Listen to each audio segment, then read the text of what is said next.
लोग बहुत अच्छे ही होंगे और अब तो जो है भाई बहुत जल्दी आपकी हमारी मुलाकात होगी। कोविड धीरे धीरे जो है भाई ये संक्रमण कम हो रहा है और बहुत जल्दी खुलने की संभावना है। तो बच्चे, मैं आज जो आपसे डिस्कस करना चाहता हूँ वो मैं देखता हूँ बहुत सारे बच्चे बहुत मेहनत करते हैं,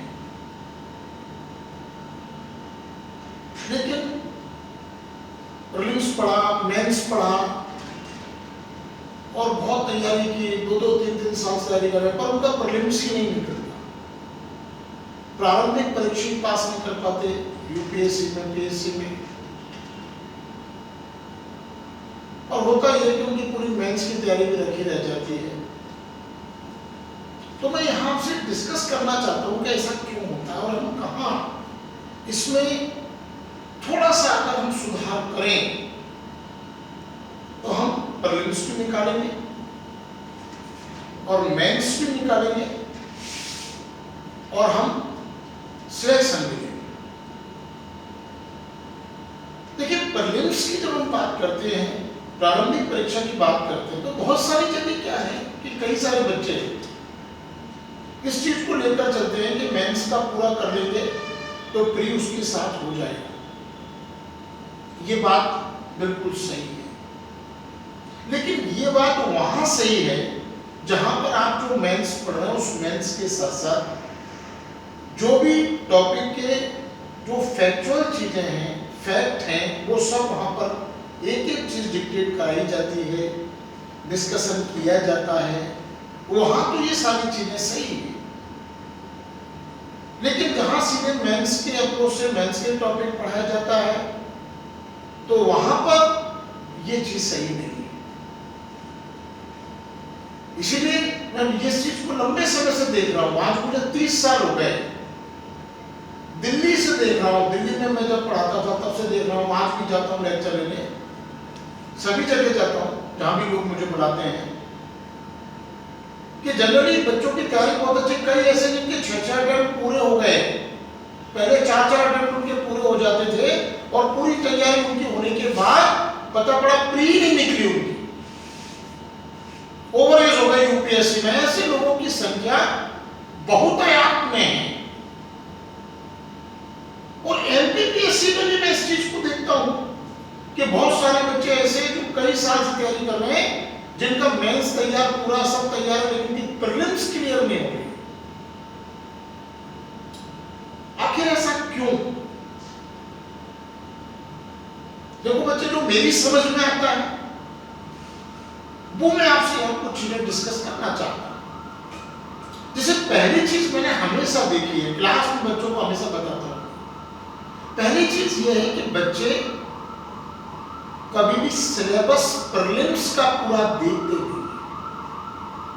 देखो बच्चे, हम खूब हिस्ट्री पढ़ते हैं, सब जानते हैं कि देखिए वॉर होता है, युद्ध है, चाहे छोटी सेना से हो चाहे बड़ी सेना से हो। इसलिए रणनीति तो आपको सबकी बनानी पड़ती है। ये नहीं होता है कि प्रीलिम्स का एग्जाम है तो ऐसे ही पढ़ के चले जाएंगे, नहीं, वो भी एक एग्जाम है तो उसकी भी अपनी एक रणनीति होना चाहिए, उसकी एक प्लानिंग होना चाहिए पूरी, तभी हम उसको क्रैक कर सकते हैं। इसलिए सबसे इंपॉर्टेंट चीज तो ये कि पहले तो ओवर कॉन्फिडेंस में बिल्कुल ना रहे कि हमारा तो सब तैयार है, सब पढ़ा हुआ है, बिल्कुल नहीं। आप ये मान करके चले कि पहले जब प्रीलिम्स का एग्जाम नजदीक आए तो प्रीलिम्स पर ही फोकस करना है और बिल्कुल रेगुलर्स की तरह तैयारी करनी है प्रीलिम्स की। तो शुरुआती मान चलो जमीन पर रहकर के ही तैयारी करें। अब क्या क्या करना चाहिए जो मुझे समझ में आता कि बहुत सारे बच्चे सिलेबस ही पूरा तैयार नहीं करते। मैं देखता हूं 2-3 सब्जेक्ट ऐसे वो सोचते कई सारी कोचिंग्स में या अदर जगह वो 2-3 टॉपिक ही पढ़ा दिए जाते हैं, तो वो सोचते 2-3 टॉपिक ही केवल सिलेबस है, लेकिन ऐसा नहीं है। बच्चे अपने रुचि के अनुसार पढ़ते हैं। हिस्ट्री अगर अच्छी लगती है, कथा कहानियां किस्से हैं, तो वो उस चीज को कि एग्जाम में कथा कहानी किससे नहीं आते, उस पर फैक्ट सीधे सीधे आते हैं। यूपीएससी का एग्जाम हो या एमपीपीएससी का एग्जाम, और प्रश्न का रेशियो कितना है। अब हिस्ट्री का है, एमपीपीएससी में 4-5 प्रश्न आते हैं, यूपीएससी में 8-10 आते हैं। अब आप अगर लगे हो तो लगे हो, पढ़ते हो कितने भी समय तक, सिलेक्शन नहीं होगा। सबसे इंपॉर्टेंट चीज, हम सब्जेक्ट तैयार करें तो एग्जाम के पॉइंट ऑफ तैयार करें, अपनी रुचि के अनुसार नहीं। एग्जाम क्या मांग रहा है, एग्जाम की डिमांड क्या है, उसके अकॉर्डिंग अगर हम सिलेबस पूरा तैयार करते हैं तो सफलता की संभावना बढ़ जाती है। तो पहली बात जो मैंने कभी देखी वो ये कि मोस्टली जो बच्चा है वो सामान्यतः सिलेबस ही पूरा तैयार नहीं करता। भाई हिस्ट्री है, पॉलिटी है, ज्योग्राफी भी है, वर्ल्ड ज्योग्राफी भी है, इंडियन ज्योग्राफी भी है, इन्वायरमेंट भी है, साइंस भी है, अब टेक्नोलॉजी भी आ गई है, ये भी है, करंट अफेयर्स भी है, स्पोर्ट्स भी है, इकोनॉमिक्स भी है, फिर जीके टाइप क्वेश्चंस भी है, छोटे बड़े, बहुत सारी चीजें पढ़ना होती है, बहुत सारे राइटर्स की बुक आती है, एंशिएंट आती है, लेटेस्ट आती है। एक एक चीज पर अगर हम पॉइंट वाइज ध्यान दें, एमपीपीएससी की बात करें, लेटेस्ट सिलेबस है, बहुत सारी चीजें चेंज हो गई। अब एमपी बहुत अच्छा आपको करना पड़ेगा, एमपी का सिलेबस बहुत बढ़ा दिया है, एमपी है, पॉलिटी है, कमीशन है। अब एमपी नंबर 1 हो गया, पॉलिटी हो गया, कमीशन हो गए, इन्वायरमेंट है, साइंस है, टेक्नोलॉजी है, स्पोर्ट्स है, सब सामयिकी है, राष्ट्रीय अंतरराष्ट्रीय सभी, जीके टाइप क्वेश्चंस भी हैं, हिस्ट्री पॉलिटी सभी है। आप एक एक चीज को बिल्कुल एक एक टॉपिक वाइज लेकर के तैयार करें, पुराने पेपर्स को देख करके, और नए पैटर्न है सिलेबस के अकॉर्डिंग। आप देखिए कि आप सिलेक्ट जरूर हो जब आप पूरा सिलेबस तैयार करेंगे, अप्रोच एग्जाम की अप्रोच के अकॉर्डिंग। अगर एमपीपीएससी दे रहे हैं तो आपको पता होना चाहिए सिलेबस सबसे ज्यादा किसका है, आपको पता होना चाहिए कि एमपी ज्यादा है, पॉलिटी ज्यादा है, इन्वायरमेंट है, साइंस है, हमें इन पर फोकस ज्यादा करना है, फिर सबको पूरा पूरा पढ़ना है। क्वेश्चंस कहां से ज्यादा बनेंगे, तो इस तरीके से अगर हम पूरा सिलेबस तैयार करते हैं तो 101% हम सिलेक्ट हो सकते हैं। दूसरी चीज मैं देखता हूं बच्चों को कि बच्चे जब तैयारी कर रहे हैं एग्जाम की, तो ये बुक पढ़ ली, वो बुक पढ़ ली, इधर से पढ़ लिया, उधर से पढ़ लिया, और पूरा पढ़ करके बोले अब तो कोई दिक्कत नहीं है, पेपर में अगर बैठेंगे तो सब याद आ जाएगा। ऐसा कभी नहीं होता। ऐसा इसलिए नहीं होता कि पेपर में आप जब एग्जाम हॉल में जाते हैं तो आप अंडर प्रेशर में रहते हैं, दबाव में रहते हैं, तो उस समय आपको वही चीज याद रहती है जिनको आपने बहुत अच्छे से पढ़ा। इसलिए मैं बच्चों से ये कहना चाहता हूं कि एक एक चीज को आप अच्छे से लर्न भी करें। केवल रीडिंग करने से काम नहीं चलता है, क्योंकि वो फैक्ट याद नहीं आएगा वहां। बहुत सारे बच्चों को गलत फहमी रहती है कि बुक्स पूरी पढ़ ली, 4 बुक्स 5 बुक्स पढ़ ली तो इससे मतलब हमने बहुत पढ़ लिया, पेपर में लगा देंगे। नहीं, कम से कम एक बुक या नोट्स आपके ऐसे होना चाहिए जो टिप ऑफ टंग, जीवा पर रटे हुए हों। आपको अगर मान लो कोई साइंस टाइप का क्वेश्चन पेपर में आ रहा है और अगर आपको डाउट है तो आप आंख बंद करें और आपका पूरा ध्यान आपके रजिस्टर पर केंद्रित हो जाए और सामने रजिस्टर खुल करके आने लगे 1 to 1 कि हाँ भाई ये है, तो आपको क्लियर हो जाएगा, इसका आंसर आप लगा देंगे।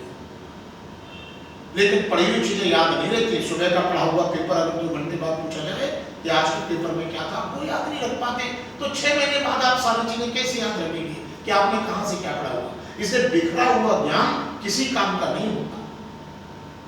इसलिए उसको एक जगह आप कलेक्ट कीजिए, एक जगह एकत्रित कीजिए और उसको लर्न कीजिए, याद भी कीजिए, क्योंकि लर्न करेंगे तो ही आप कुछ भी याद न करेंगे। इसलिए इससे सबसे इंपॉर्टेंट चीज कि ह्यूमन मिस्टेक हो गई। कई बच्चा कहता है सर वो मेरे से वो आता हूँ गलत हो गया, वो माथा पीटता था। ह्यूमन मिस्टेक होती क्यों है? कभी बच्चा इस पर विचार नहीं करता ह्यूमन मिस्टेक क्यों होती है? ह्यूमन मिस्टेक इसलिए होती है क्योंकि आपने उस चीज को ढंग से तैयार नहीं किया। आप अपना नाम कभी क्यों नहीं भूलते? अपने पड़ोसी को कभी क्यों नहीं भूलते? क्योंकि आप उसको रोज देख रहे हैं, रोज अपने नाम का आपका अनुसरण हो रहा है। मेरा नाम ये, पिताजी का नाम ये है। अब आपको आपके पिताजी का नाम नहीं पता है, दादाजी का, आपके परदादा के दादा का नाम पता है? नहीं पता। क्यों? क्योंकि आप उसको पढ़ा और पढ़ा होगा, कभी एक आध बार मेमोरी में रहेगी। ह्यूमन मिस्टेक इसलिए होती है कि हम चीजों को बार बार रिपीट नहीं करते, हम रिवीजन नहीं करते, हम दोहराते नहीं है, हम चिंतन नहीं करते, और इसलिए वो चीजें पेपर में धुंधली याद रह जाती। कहीं पढ़ा था, ए होगा, बी होगा। मैक्सिमम बच्चे जो फेल होते हैं, 90% बच्चा ह्यूमन मिस्टेक के कारण फेल होता है। लेकिन बच्चों, ह्यूमन मिस्टेक 1, 2, 3, 4 हो सकती है, 10-10 ह्यूमन मिस्टेक कभी नहीं होती है। जानबूझ करके की गई मिस्टेक होती है। इसलिए आप लोग पेपर को कभी आप देखिए, पेपर में कुछ भी ऐसा नहीं आता कि आपको कुछ बहुत एक्स्ट्रा पढ़ने की जरूरत है। पेपर में वही आता है जो आपकी अप्रोच में है, और उसका रीजन क्या है पेपर सेटर को भी पता है। लेकिन आप पता नहीं क्या पढ़ते हैं, आप जाने क्या क्या पढ़ते हैं, और आप काम की चीजों को बहुत अच्छे से पढ़ नहीं पाते, उनको बचाते हैं। ये तो इजी हम कर लेंगे, हम वो पढ़े, वो आता ही नहीं, यही आएगा, और इसी में आप कंफ्यूज होंगे। इसलिए जो आपके पास है उसको बहुत अच्छे से तैयार करें और लर्न करें, और बाकी चीजें पढ़ते जाएं तो उनको मेमोरी में रखें, उनको रिवीजन करें, रिवाइज करें, बार बार करें। चीजें याद होना चाहिए। जब तक याद नहीं है, पेपर में इसी तरह की गलतियां होती रहेंगी, और आप बाहर निकल करके माथा पीटते रहेंगे, ह्यूमन मिस्टेक हो गई, ह्यूमन मिस्टेक हो गई। ये ह्यूमन मिस्टेक ऐसे नहीं होती है। 2-3 ह्यूमन मिस्टेक होती है, 15-15 ह्यूमन मिस्टेक नहीं होती है। और पेपर का लेवल एमपीपीएससी का आप लोग भी देखते हैं कि उसमें ऐसा कुछ नहीं आता कि जिसके लिए आपको कुछ एक्स्ट्रा करने की जरूरत है। यूपीएससी के पेपर में भी ऐसा नहीं आता जिसके लिए आपको कुछ एक्स्ट्रा करने की जरूरत है। 50% मेरिट जाती है, माइनस मार्किंग है यूपीएससी में, इसलिए आपको चीजें याद होना चाहिए। जरा भी कंफ्यूजन हुआ गया आप लगाते ही नहीं है, और एमपीपीएससी में भी आगे चल करके माइनस मार्किंग होने जा रही है। तो चीजें जब तक याद ही नहीं होंगी तो बेटे वो वहां हो ही नहीं पाएंगे। इसलिए दूसरी जो मेरी इंपॉर्टेंट बातें याद रखिए कि ह्यूमन मिस्टेक को कम कीजिए, और ह्यूमन मिस्टेक के लिए चीजें याद होना चाहिए, लर्न होना चाहिए अच्छे से, और बार बार रिवाइज होना चाहिए। ठीक ना, उनको हम दोहरा सकें ऐसा पढ़ना चाहिए। कोई अगर अदर किताब को पढ़ो तो उसकी एक्स्ट्रा कोई चीज मिले, उसको निकाल करके अपने रजिस्टर में नोट कर लो, ताकि हम उसको बार बार रिपीट कर सके। एक सबसे बड़ा कारण बेटे ये भी है, ठीक है ना। फिर तीसरी चीज क्या है? तीसरी चीज ये है जो मैंने अभी आपको बताया कि आपने जो है आपने सिलेबस पूरा तैयार कर लिया, अब आपने बढ़िया सारी चीजें याद कर ली, उनकी प्रैक्टिस कीजिए, ओटी लगाइए, ज्यादा से ज्यादा ओटी लगाइए। हम लोग क्लास में खूब ओटी कराते हैं, खूब टेस्ट पेपर पर हमारे इंस्टाग्राम पर डले होंगे, आप देखिए टेलीग्राम पर डले होंगे, हमारी साइट पर हम हजारों की तादाद में ओटी कराते हैं। नए नए बना कर हमारी पूरी टीम इसमें लगी हुई है, जो रोज नए नए ओटी बना करके बच्चों को देते हैं। तो बड़े सबसे इंपॉर्टेंट चीज क्या है? प्रैक्टिस। प्रैक्टिस से हमें पेपर सॉल्व करने का तरीका पता होता है। बहुत सारे बच्चे ऐसे जिनको नॉलेज भी है परंतु वो पेपर ठीक से सॉल्व ही नहीं कर पाते। इसलिए बेटे सबसे इंपॉर्टेंट चीज है उसकी प्रैक्टिस कीजिए, पुराने पेपर लगाइए, और पेपर केवल एमपी तक सीमित मत रहिए। पेपर जब लगाएं तो सबके लगाइए, आप राजस्थान के भी लगाइए, यूपी के भी लगाइए, अदर के भी लगाइए, सब लगाइए जो आपने बहुत अच्छे से पढ़ा है, तो कोई बात ही नहीं है। तो सारे पेपर लगा करके प्रैक्टिस बहुत अच्छा कीजिए। ठीक ना, कहीं पर भी आप टेस्ट सीरीज ज्वाइन भी कर सकते हैं किसी भी संस्थान में जाकर के। तो बेटे ये चीजें अगर आप करते हैं, 3 चीजें बहुत अच्छे से, तो आप ये मान करके चलिए कि आपकी पूरी दुनिया की कोई ताकत नहीं रोक सकती। ठीक है बेटे, सिलेबस पूरा याद, कंटेंट सारे एक जगह, डिग्री हुई नॉलेज नहीं, और तीसरी चीज सबसे इंपॉर्टेंट कि प्रैक्टिस। ये 3 चीजें दिमाग में रखिए, कभी आपका प्रीलिम्स नहीं रुकेगा। नेक्स्ट टाइम मेरा जो अगला वीडियो आएगा उसमें मैं आपको सबसे इंपॉर्टेंट स्ट्रेटेजी बताऊंगा, और वो स्ट्रेटेजी है मेंस कैसे क्रैक करें। क्या करें कि मेंस एक बार में क्रैक हो जाए। आपको वो सारी चीजें बताऊंगा जो मैंने 30 साल के अपने लंबे अनुभव में और लगातार 12-12 घंटे पढ़ाते हुए और हजारों बच्चों को सिलेक्ट कराते हुए जो मैंने अनुभव किए वो मैं आपसे शेयर करूंगा नेक्स्ट टाइम। Thank you.